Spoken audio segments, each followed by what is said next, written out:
Again, this had not been a previously scheduled press conference. They convened this at the last moment to announce results from the latest tests of drinking water around the city of Flint. These were tests of homes in Flint. And the results, which they apparently the testing was completed yesterday. They convened this press conference to announce tonight that the results of this testing in Flint homes now is still showing extremely high lead levels in a number of homes in the city. These are results that just came in. These are not historical levels of lead. These are lead levels right now, from 3 months after Flint stopped using the Flint River as its water source, 3 months after new corrosion controls were put in place that were supposed to start making Flint's pipes safe again. The lead levels at some homes just tested, they just announced tonight, were coming in at over 150 parts per billion. Now, the EPA threshold for mandatory action is 15 parts per billion. That means homes in Flint right now are testing at 10 times the EPA limit. The other reason this news is so important is that the filters that are being handed out in Flint that all residents are being urged to use on their taps, those filters are only certified to remove lead up to 150 parts per billion. Filters are rated and certified by an organization called NSF, which originally stood for National Sanitation Foundation. And when it comes to the filters being distributed in Flint, the NSF says they're only guaranteed to remove lead from water up to 150 parts per billion. Above that level, even if you're drinking through the filter, there's no guarantees that you are safe. And again, a number of these test results today from homes in Flint right now were way above 150 parts per billion. What's the highest reading you found? I don't know the exact number, but it was at least 4,000. And the tests that you're telling us about today that registered over 150, I just want to make sure I'm clear on that. Those were all collected during what period of time? Oh, since the last week of December. Hear that long pause there after the EPA official. The EPA official is asked, what's the highest lead level you found in testing Flint homes? He says, at least 4,000 parts per billion. Again, remember, the EPA threshold for sounding the alarm for mandatory action is 15 parts per billion. They're finding levels in Flint now of 4,000. And this is testing done since the last week of December. And so tonight, these federal and state officials told Flint residents, standing with the Flint mayor, told Flint residents that even if they've got a filter, unless they've had their water tested and they know that their lead level is under 150 parts per billion, they're now saying that pregnant women and children under the age of 6 should in no circumstances drink any water out of the tap, even if it has a filter. Oh, now you tell us. They also urged all Flint residents to get their water tested. And to do that, they said, conveniently, you just need to go to one of the 5 fire stations distributing lead testing kits. Then you bring that sample collecting thing back to your house and you get a sample, and then you need to take that sample back to the firehouse, and then you wait a few days. Right now there's a 3-day backlog on the testing, and if your lead levels are super high, someone will then call you to arrange further testing. Governor Rick Snyder put out a statement tonight after these very alarming test results came in, showing that the lead poisoning situation in Flint is still very bad and it's not magically healing itself. Governor Snyder put out a statement tonight that says this, quote, "It is essential that all Flint residents have the water in their homes tested as soon as possible. Please make it a priority for your family. Please make it a priority for your family." Or Governor Snyder, you could make it a priority for your administration. And instead of asking people to go to the fire station and pick up a lead testing kit and bring it home and do the lead testing sampling at your house, and then go back to the fire station with your sampling kit and have them test it, and then somebody might call you within 3 days and then they can arrange further testing. Instead, since you did declare this an emergency, you could make it a priority to go door to door and take lead samples from every occupied home in the city. You could. Not everybody in Flint has easy access to get down to the fire station and get this stuff done and make it a priority for their family the way that you want them to. Just this morning, Governor Rick Snyder said he hoped the water could be safe to drink in Flint in 2 to 3 months. He hopes the treatment they have added to the water, the corrosion control they've added to the water for the last 3 months, he said he hopes it has already mostly recoated the pipes to keep them from leaching lead. Clearly from this testing results that we've got tonight, we know at least in some parts of Flint that is not true. Today, Governor Snyder was asked again how much his administration knew about the growing water crisis in Flint over the last 18 months. Emails surfaced yesterday showing that a year ago, state workers in Flint got bottled water shipped to them by the state because of concerns about Flint's tap water, even as state officials were assuring Flint residents that the tap water was safe. Asked this morning about the clean, safe, purified water they made sure to give state workers, even as they were telling people who lived in Flint that they should keep drinking from the tap, Governor Snyder said that he had, quote, no knowledge of that taking place. A Snyder spokesperson told the Associated Press today that that fresh, purified, bottled water that they shipped into the state office building in Flint, that, at least conceivably, could have been drunk both by employees and by local residents. The Snyder administration said they didn't know whether workers at that state office had promoted the water that they had in their offices as available to other people to drink, but as the AP put it, quote, no signs prohibited the public from drinking water from the cooler. So that was the plan, maybe.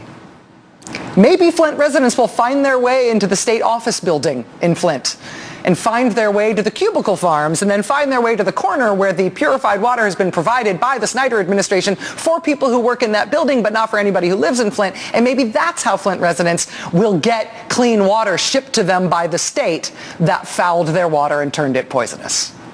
People just find it in the office building.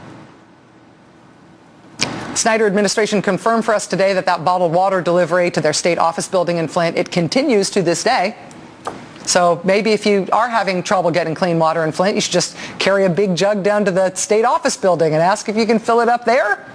That's the only hot water they're actually shipping regularly into any facility in Flint. Other than the fire stations where you can go down and pick it up if you have a car, or you can catch a ride and you can pick up your one case that's allotted to you every day if you can go pick it up yourself.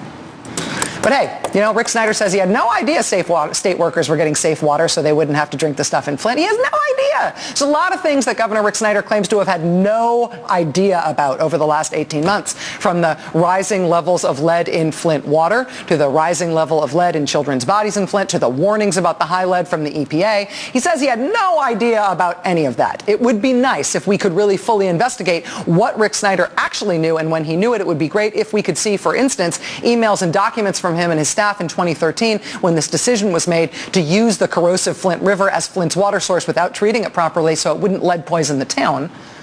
We don't have access to any of that information. We have asked Governor Snyder to release those 2013 emails. He hasn't released any of them.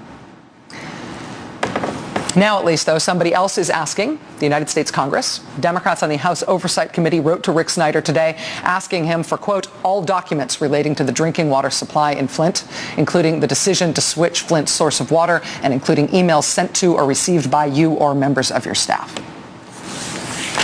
If Rick Snyder declines to provide this material to this congressional investigating committee, the Democrats on that committee say they could ask the Republican leadership of the committee to subpoena those documents from Rick Snyder. And the Republicans on that committee would have to decide if they want to give Rick Snyder a subpoena or not. In asking for these documents, Democrats in Congress are calling a very interesting question. First, for Governor Snyder, and if he doesn't answer, then for Republicans in Congress. Does the public get to see what Governor Snyder knew? Does the public get to see how this happened? And meanwhile, in Flint, this crisis is not getting better. Attention is not the same as fixing it. People talking about it at the national level, national news coverage, doesn't mean that the lead levels are going down. With this news tonight of super high lead levels in a number of homes in Flint, lead levels that far and away exceed the amount of lead that filters are certified to protect you from, it is yet further information that we seem like we're getting every day that this isn't over. And maybe this is just how this story goes for a while. Maybe there are just going to be really high levels of lead in Flint. But if you are living there and drinking this water, if you've been using a filter to protect your family, then news that that filter might not work for the amount of lead you've got in your water is going to be very scary news indeed. Joining us now is Hank Winchester. He's a reporter with WDIV, which is the NBC station in Detroit. Hank, it was good to meet you when I was in Flint this week. Thanks for joining us tonight. It's nice to see you. Thank you, Rachel. Great to see you. So it seemed to us here that this announcement tonight was unplanned. This was not a press conference we planned all day to be covering. This didn't seem like a regularly scheduled thing. Did you have much warning at all that they were going to convene this press conference tonight to announce these new test results? We had about 15 minutes. In fact, we got the email notice, and then we were in our live truck in downtown Flint, and the team from Washington stopped at the truck, banged on the door, and said, hey, just want to make sure, Hank, that you know about the press conference. So we packed up and we got to City Hall rather quickly. And in terms of what was announced there, basically what they're saying is we're doing testing now. This is not historical testing. This is testing now.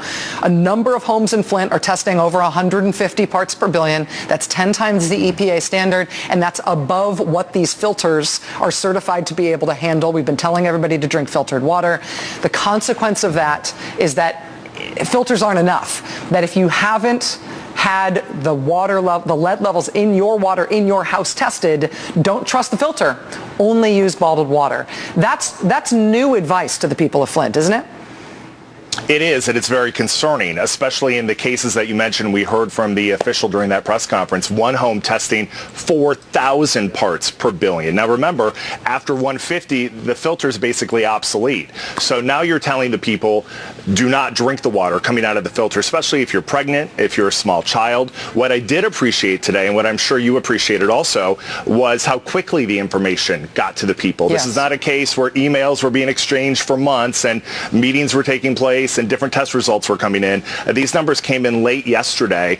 They looked at them today. They got with Dr. Mona, who I know you know well. They got with the mayor and the team on the ground, and they worked to get that information out to the media and to the public as quickly as they could. And at the start of that press conference, Karen Weaver, the mayor of Flint, comes out, and you can tell she's under the weather. She's sick herself, and she came out and said, one of the things I committed to as mayor is making sure that you know everything I know, that people of Flint have access to all the information that I have access to, and that's why we have hastily convened this announcement to let you know. They've also, I should tell you, published the Excel spreadsheet showing the results of all of those individual tests, including the street addresses of individual homes and what the lead and copper ratings are for tests in each of those places. Hank, one of the things that I saw in Flint, and one of the things I've been hearing from people consistently, is that a lot of people, even though they know they should have filters on, a lot of people still don't, or they don't fit properly, or they don't necessarily have cartridge inserts to change them out.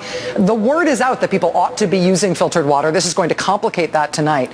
What's your sense of the compliance rate in terms of people actually using filters despite the advice? I think it's gotten better, but you'll remember it was just about a week ago when we were in Flint reporting the fact that many fire stations had run out of filters. So, the governor has stepped up those efforts, more National Guard members on the ground. There are more filters available. But just a few weeks ago, people were making their way to fire stations all over the city, and for some people it's difficult. They walk to these fire stations, they take the bus, some are lucky enough to have a vehicle, and they would get up there and find out that there was no water and no filter available. So I think for some people who have been dealing with this situation for more than a year, they figured, well, if I'm not going to get a filter when I go up to the fire station, what's the point? The warnings have been put out there. People understand that it is important, and today I really think that was the key moment for the mayor today to say, listen, if you are not using a filter, please do, but understand that we really want you to test your water because of these alarming test results. Everybody has to be on the same page now. And again, I think this is a very important point there in terms of what you were just describing there about the logistics of getting down to the fire station and collecting these things. They are telling people, even if you've got a filter, don't drink the water through the filter unless you've had lead testing in your home. In order to get lead testing in your home, they're still telling people, so that means get yourself down to the fire station, get a lead testing kit from the fire station, bring it home, get the sample, bring the sample back to the fire station, then you'll be contacted in 3 days. I mean, that asking people to do that logistically, instead of just sending around trucks to do lead testing in house after house after house, is still a big logistical ask, which is going to mean a lot of houses don't get tested. True. I mean, it's a huge problem. They've finally been able to get water from the fire stations out into the neighborhoods because some of these people are seniors. And again, some people don't have transportation to make their way to the fire station. So you have to figure out a better plan to make sure that we are testing everybody's water. When we see numbers like this and understand that there are some homes where the filter is just not going to do anything to help these people, we have to have a better understanding of what the lead levels are in every single home in Flint. And I think that has to be done before they can really decide how they're going to tackle the problem. Yeah, and it has to be done in a door-to-door way. It can't be asking people to take responsibility for doing. It's incredible. Hank Winchester, correspondent for WDIV in Detroit. Thanks for your reporting on this, Hank. It's nice to see you. Appreciate it. Rachel, good to see you too. We look forward to seeing you back in Flint soon. I have a feeling I'm going to be back sooner than I thought I would. Thanks a lot. Thanks a lot, Hank. We've got more on this story and much more. Stay ahead.